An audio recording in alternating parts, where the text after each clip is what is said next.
Hello guys! Narito po ako. Tuturuan ko po kayo kung paano magparami ng mga plantitas. Simple lang po. Ganito po yan. Ito po. Ayan. Purple po ang bulaklak niyan. Tapos ang gagawin po natin para ang dali lang po magpadami niyan. Tsaka eto. Ayan. Yung mga dahon-dahon lang po niya ang ating gagamitin. Guguntingin natin, tapos itatanim. So, mag-start na po tayo. Ganyan. Ito. Yung dahon po. Guntingin po yan. Ng ganyan. Then, itanim po natin dito. Ayan. Kunin ko po yung yung mga lumang dahon po niya sa ilalim po. Ayan. Tapos, bawasan mo lang ng konti. O, diba? Ang bilis mo lang pong magparami.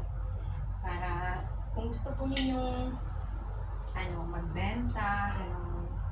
Ayan.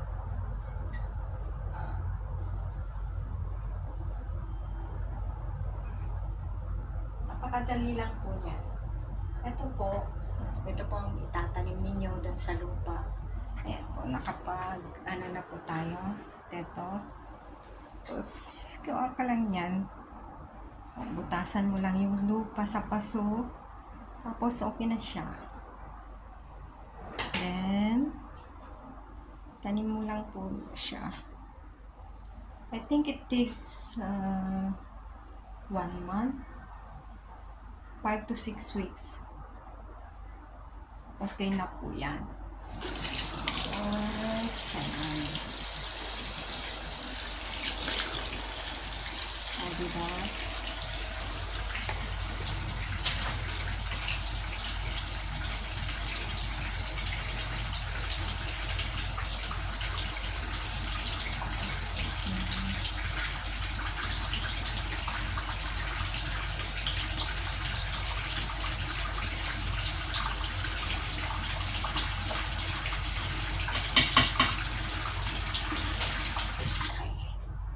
O, ayan na. Tatanim ko na po yan. Tapos, wait na lang po tayo ng 5 to 6 weeks. At dito po, yung dulo po nun, magkakaroon na po siya ng mga ugat-ugat. At makakapagparami na po tayo neto. O, diba? Ang ganda ng bulaklak niya. Na-try ko pa lang po ngayon. So, let's wait and see. Hello guys. Ayan.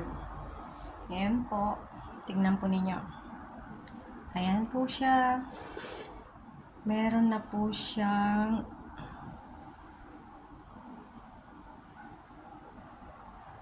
di ba? Ang dali lang po magparami ng mga plantitas kung gusto po ninyo. Pwede na po siyang itanim. Diba? Nabubuhay po siya. Kahit isang dahon lang yun.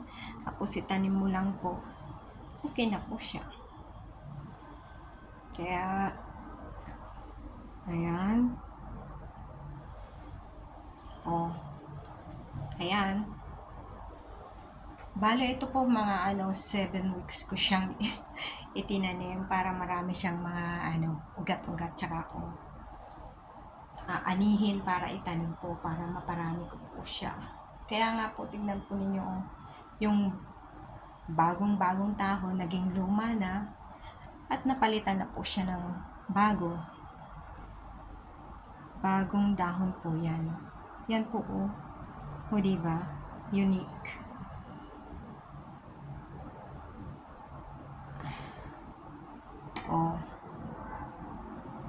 Mag-aano po siya, magkakaroon po siya ng damo. I mean to say, yung ugat pala. Ayan. O, diba? Napakadali lang po niyan.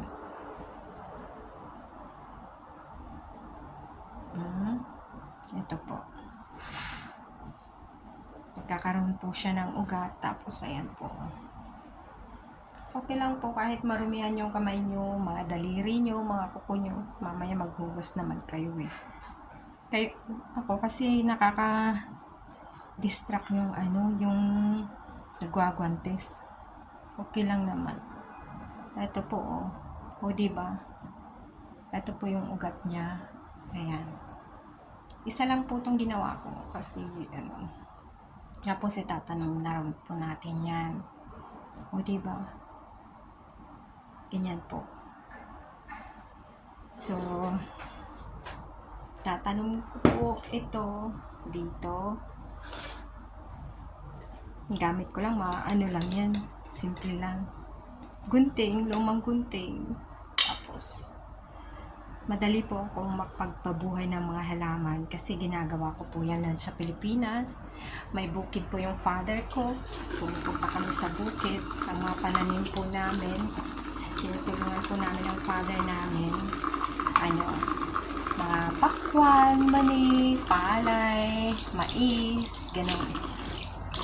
Tapos, kakaroon ka na ng maraming plantitas kapag ginawa ko. O, di ba malinis ang kuko ko?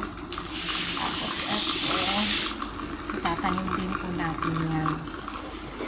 Napakadali lang po. Basta gawin lang po yung sinasabi ko. Makakapagparami din po kayo ng mga plantitas nyo. Gaya nito. So, mabilis lang po magparami. Kaya, keep up the good works, guys. Gawin po rin ninyo ito. Ito po. Madali lang po magtanim. Kaya, diba? Tutasan mo lang yan. Tapos itanim mo na siya. Sa paso-paso. Ayan. Pag po, kung gusto po ninyo na diba bale, may iba't ibang kulay ka na ito. Ito po. Ang gawin lang po ninyo, pagbuhay na po sila at may mga ugat-ugat na, pagpupunin lang po ninyo ng ganyan. Tapos itanim po ninyo. Ganyan po. Ganito po. Pero ito lang po sa akin eh, purple lang. Nung nakaraan po yan, ang bulaklak niya is white pink. Kaya nag-iba na. Ayan. Ganyan po, pag-ipunin ninyo, tapos gumawa kayo ng malaking butas sa lupa, tapos itanim po rin nyo lang minsanan para magkakaiba po ang kulay niya. Ayan, ganyan po siya. Pero, isa lang po ang kulay niya ito, kaya paghihiwalay-hiwalay po sila.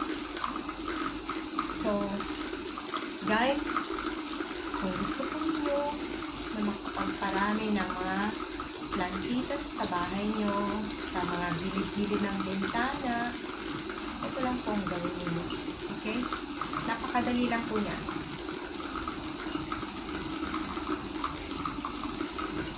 Hanggang dito na lang po. Thank you sa Panginoon. God bless. Bye-bye.